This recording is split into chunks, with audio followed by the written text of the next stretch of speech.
So maganda case study, meron ako papakita. So again, very quick, I currently head multimedia for TV5, includes social media, mobile, and web. I used to own my own consultancy company, but now I'm just a board member. It's still running. And I used to work for Friendster and Level Up. I have a colleague who'll be giving a talk tomorrow, Simon Maputay, the GM Tristan. I'm sure he'll be sharing a lot of good tips for you guys in blogging as well. So I'll get right into it though. So each slide will basically have one tip and maybe some photos, and I'll just expound as we go along. So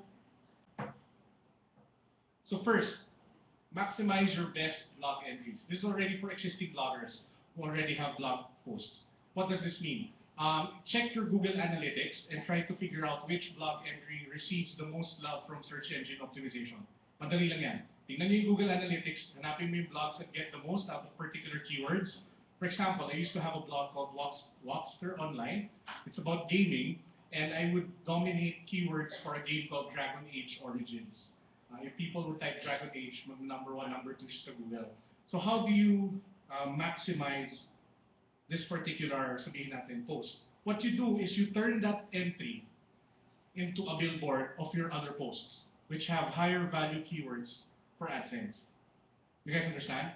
So basically, sabihin natin meron ka isang particular article, sabihin natin on food, or on cars, or on whatever. Basta you own that particular keyword, turn that post into a billboard for others to go into your other contents. Diba? Kasi sayang. Kasi imagine, they're going there. They're going there by accident. They're going there because of your search engine optimization skills. Make the most of it.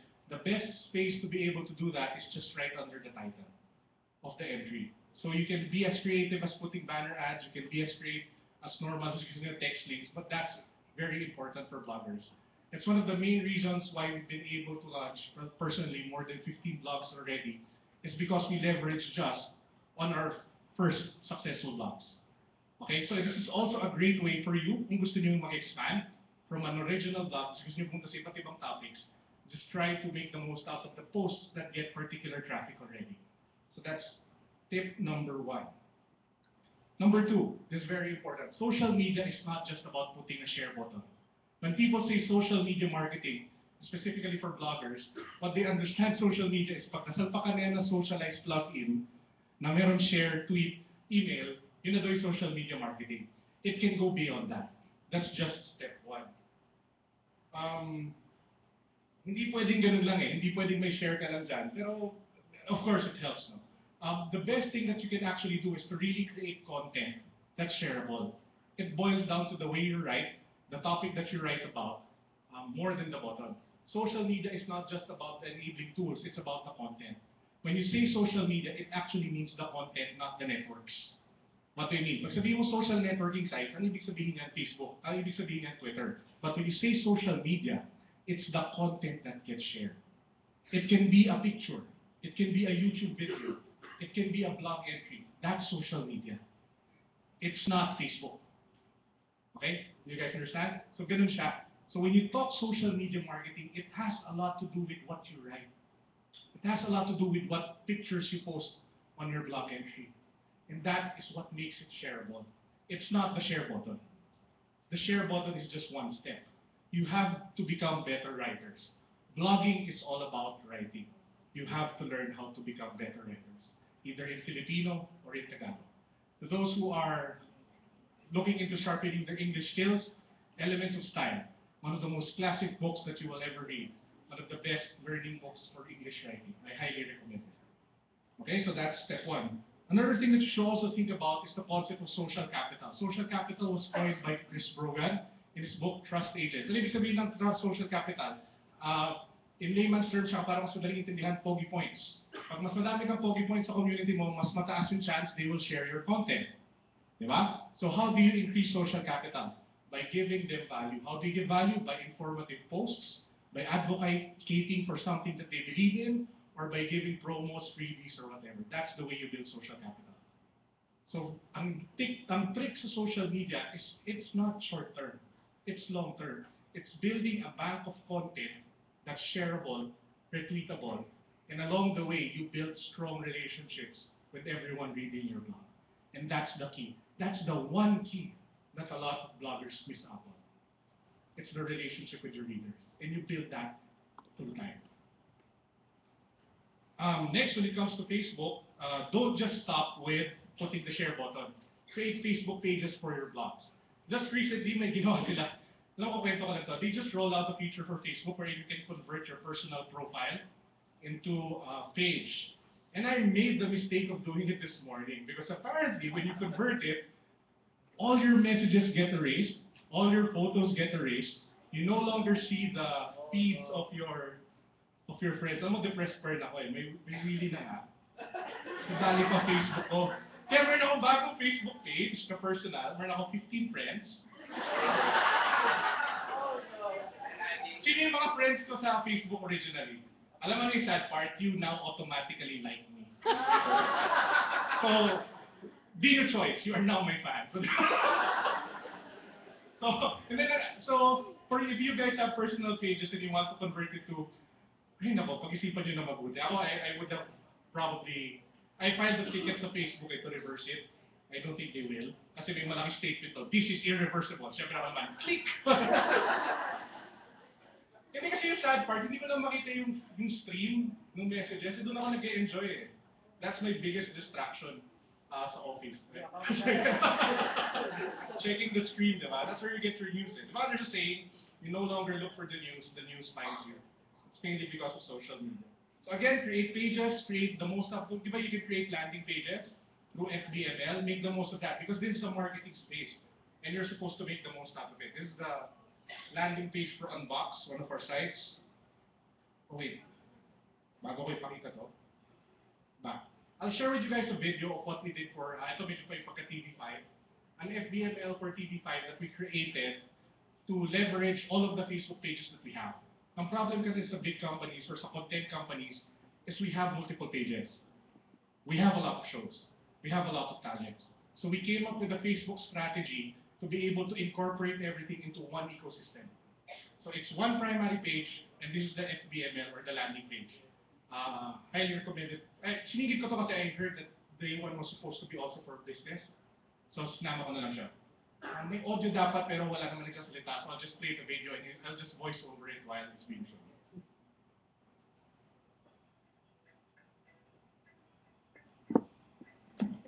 So this is the TV5 landing page. It literally looks like a website. So some of the featured shows are at the bottom. You have a featured video at the top, which is a trailer for one of our shows, Babaeng Hampas Lupa. Pagkatapos ng Willy, panoodin niyo. Plug, diba? Tapos if you click any of the tabs at the bottom, it opens up a page giving information about that particular show. So if you have a company with several products, it's actually a good thing to do. No? You can put your product catalog at the bottom. And we have a program schedule for nakalagay na rin. So kung nasa Facebook ka, gusto malaman ano palabas sa TV5, tingnan nyo. So nasa call. Sabihin natin you want to go to the Facebook page of our show. So you click. It's the same look and feel. And all of the other shows are at the bottom. So that's one of the examples of how you can leverage a simple landing page to build an ecosystem. Pagdating naman sa mga nagsimula pa lang mag-vlog, ako recommendation ko, you just stick to the example I showed earlier sa Unbox. Just put a sign there, like our page. Kailangan isulat nyo dun like our page. Kailangan may call to action. Kasi sayang nandun na sila. Diba? Nandun na sila Kailangan na lang nila galaw yung mouse para pindutin yung like. Dalagan nyo na ng message. Like muna kami. Diba? Parang gano'n. So try to make the most out of the marketing spaces that you have. Number 3. Be relevant. This is one of the most important things for social media because if you're irrelevant, you will not be shared. Sad, no? You will not be shared. So you have to be relevant. Example, when it was the 2010 elections, a lot of bloggers, even if they are not political bloggers, wrote about politics. It's a good thing. Why? Because you're being relevant to the times. You're being relevant to your audience. You're being relevant to the Philippines. I voted for Manny Villar primarily because I believe in him and my tita ran under him. And my grandfather was nationalista. Talagang pinaglaban ko eh. But anyway, it was shared 3,900 times. If there's an average of 200 people that get exposed per share, then that's a lot of people. Diba? This is one example. Kay Jamie Madrigal, when she passed out the bracelets, was shared 1,600 times. And here's more, nandun yung picture niya, di ba? This guy, act like a man, it was shared 6,265 times. This guy is my pastor. He was the one who married me and my wife. Di ba? So, grabe. But anyway, yun lang. Pwede mo na ulit record. So just sharing, no, you have to be relevant. You have to be in tune with the times. Because if you write about things that are relevant to your audience, they will share it. And it also builds your social capital. Because it gives you credibility, it gives you a feeling of belonging with one another, a connection. One of the most frustrating things ever for me is that there was this one guy who posted on my Facebook page who said, as an unbiased blogger, what is your opinion on what happened? May nag-post sa Facebook page ko. I created a social media policy for TV5. Alam mo namang suwain ko. So sinabi ko na lang, I think it would be unfair for my employer if I were to speak out on this issue. I just hope that the readers of my blog and my friends would understand. Diba yun yung sinabi ko? So what happened was, sinabi niya, okay, that's better than eerie silence. Diba? That's for me, pero that also goes for all other bloggers. Diba? So you have to speak out. I'm not saying speak out against him, just say be relevant. Baka pagkatapos ito, ayaw ko mawalan ng trabaho, parang awan nyo na guys. Show some love for the speaker. Diba? May 2 minutes lang ako, meron pa ako 6 points. Bilis ako na lang. Don't think small. The moment you start thinking that this is just my blog, this is just a hobby, this is just something I do on the side, that is exactly what will happen. It will never become big. It will never become a primary source of income. It will never become an alternative source of income if you keep thinking small. Case in point, AOL acquires Huffington Post for $315 million US. What makes you think that companies here in the Philippines will not start buying blogs soon? Think about that. What makes you think that they won't start buying blogs soon? Wink, maybe sabihin. Next, learn PowerPoint. Why? Because you need to submit proposals for advertisers and partnerships. The most accepted format is PowerPoint. If you don't know how to use PowerPoint and create proposals, you will not get... Guys, ganito na lang. Bigyan ko kayo ng example. Alam niyo ba magkano ginagastos ng mga kumpanya sa digital advertising every year? Milyones yun. How much are you getting? Imagine mo, kukuha ka lang 1%. Solve ka na. And for you to do that, you need to learn how to use PowerPoint. So learn PowerPoint. Okay? Kung Mac, Keynote. Or basta, learn PowerPoint. Maraming tutorials sa YouTube, gamitin nyo, matuto kayo mag-PowerPoint. Diba? May template akong i-upload after this talk. I'll upload it on my blog, you can copy it. Pagawa. Pwede rin. Proposal lang ng outline, just quick. Yung slides na lang, ipopost ko na lang for downloading kasi meron na lang daw ako wrap-up. Meron pa ako 5 points. So, introduce your blog, section 1, section 2, share blog metrics, section 3, partnership details, 1 to 2 points per slide, budget cost, contact information. Very simple, very quick. Kailangan matuto kayo gumawa niyan. Number 6, build content partnerships. What do I mean? Mahal maging blogger. True? True. Lalo na akong food blogger. Lalo na akong tech blogger. Lalo na akong blogger na kailangan mo bumili ng bagay. Diba? So build content partnerships. As long as you have an understanding with your principal that it's not a biased report. Kailangan in writing yun. Na I will write whatever the truth I want about your product. If it's good or it's bad. Because it affects my credibility. For example, we did partnerships for some of the brands here, Millie, Quirky. I'm an Apple freak, so I made it a point to go after Apple suppliers. BlackBerry. BlackBerry is very good representation here in the Philippines. Just so you know, mahal ko yung mga tao doon. And Otterbox. So basta madaming pwedeng content partnerships. Just make sure that the agreement is hindi nila matidiktahan yung content nyo. And they will agree naman to that most of the time. Ayan, marami pala examples. Okay, number 7, go for direct advertisers. Nufnang will kill me for saying this, but don't just settle for whatever you get from networks. Go after advertisers. Because you will get bigger. You will build your blog and your equity faster. Go after them. How? Sige, without affecting Nufnang, dahil mahal ko si Marcel, saka yung mga tao from Nufnang. Di ba nakikita niyo yung Google Ads nyo? Click nyo yung mga, wag kayong mag-click kasi pag i-click nyo, baban kayo. Basta tingnan nyo kung sino nandun, i-copy nyo yung URL, paste nyo. So that's not clicking, di ba? Pagkatapos nun, Yung ginawa yung PowerPoint, natutunan niyo sa isang slide kanina, ipadala niyo dun sa contact us form nila. Create a better package. Send it to them. They will advertise. Believe me.